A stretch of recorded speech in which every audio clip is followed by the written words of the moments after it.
दोस्तों, आपने कभी सोचा कि जब कोई बिजनेसमैन अपना चेक लिखता है तो चेक तब ही कैश होता है जब उसका बैंक के अंदर अपना अकाउंट हो, अकाउंट के अंदर कुछ अमाउंट हो,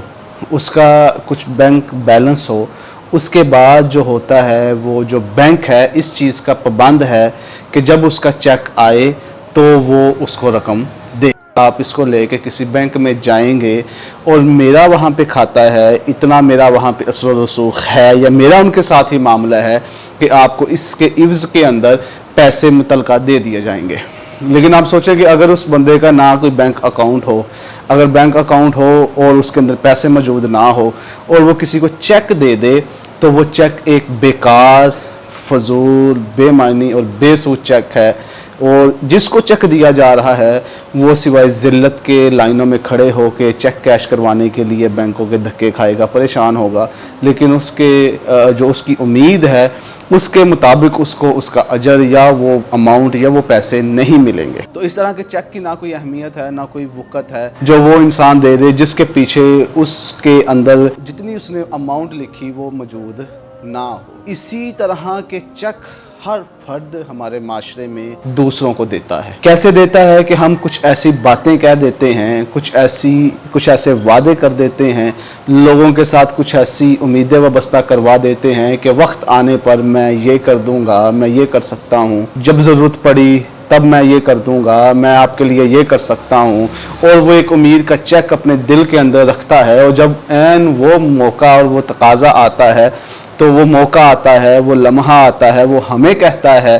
तो हम फिर उसके ऊपर अमल नहीं करते। क्यों? क्योंकि हमने सोचते हुए कभी अमल का सोचा ही नहीं होता। हम बातें या अमल या वादे या अल्फाज जो होते हैं वो हम कहने की हद तक करते हैं, ना कि करने की हद तक। हमें उनके लिए कुछ करना होता है, बस हम वैसे ही लंबे लंबे भाषण या वादे कर देते हैं कि हम ये कर देंगे और हम वो कर देंगे, लेकिन तो सिवाय महरूमी के, सिवाय अफसोस के और सिवाय परेशानी के किसी के हाथ में कुछ नहीं आता। और यही हमारे माशरे का और कौम का ज़वाल है कि हमारे हुक्मरान भी जब आते हैं तो हमारे साथ बहुत बहुत तवील वादों के चेक हमें दे के चले जाते हैं। हम ये कर देंगे, हम वो कर देंगे, हम आपके लिए ये करना चाहते हैं, हम वो करना चाहते हैं, लेकिन जब वक्त गुजरता है तो एक फ़र्द का ले लें या एक पूरी कौम का ले ले, हमारा यही अलमिया है कि हम हर वो बात करते हैं जिसके पीछे हमारा अमलन कोई इरादा नहीं होता कि हमने ये काम करना। हमारे रहनुमा भी ऐसे करते हैं, हमारे उस्ताद भी ऐसे करते हैं, हम खुद ऐसे करते हैं और हमारे बुज़ुर्ग भी ऐसे करते हैं कि हमने वो बातें कर देनी होती हैं जो हम नहीं कहते। तो कुरान इन जैसे लोगों को, यानी कि वो बात जो उनके दिलों की बात नहीं होती, ऊपर ऊपर से बातें करते हैं, दिल के अंदर कुछ और होता है, ऐसे लोगों को अल्लाह मुनाफिकीन कहता है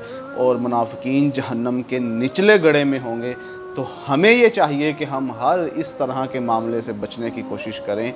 कि जो काम हम ना कर सकें, जो हमारी वुस्सत में ना हो, जो हमारे वक्त की वजह से ना हो सकता हो, जो हम टाइम नहीं दे सकते, जो हम मुलाकात नहीं कर सकते, जो हम पूरा नहीं कर सकते, तो हमें हर उस काम से बच जाना चाहिए, माज़रत कर लेनी चाहिए, बजाय इसके कि हम एक बेकार चेक उसे दे दें और वो धक्के खाता रहे हमारी उम्मीद के ऊपर कि ये कैश होगा, इसका कोई फ़ायदा होगा, मालिक ने कहा था, साहिब ने कहा था, दोस्त ने कहा था। तो उससे आपकी इज़्ज़त के अंदर, आपके मेयार के अंदर और इस्लामी शरिया के मुताबिक आप मुनाफिकीन की सफ़ों में आ जाते हैं। जो बहसीयत कौम आज हम जिस मुकाम पे पहुँचे हुए हैं उसके अंदर ये हिस्सा काफ़ी तक मुलव्वस है कि हमने वही काम करने होते हैं जो हमने वो काम कह देने होते हैं जो हमने करने नहीं होते।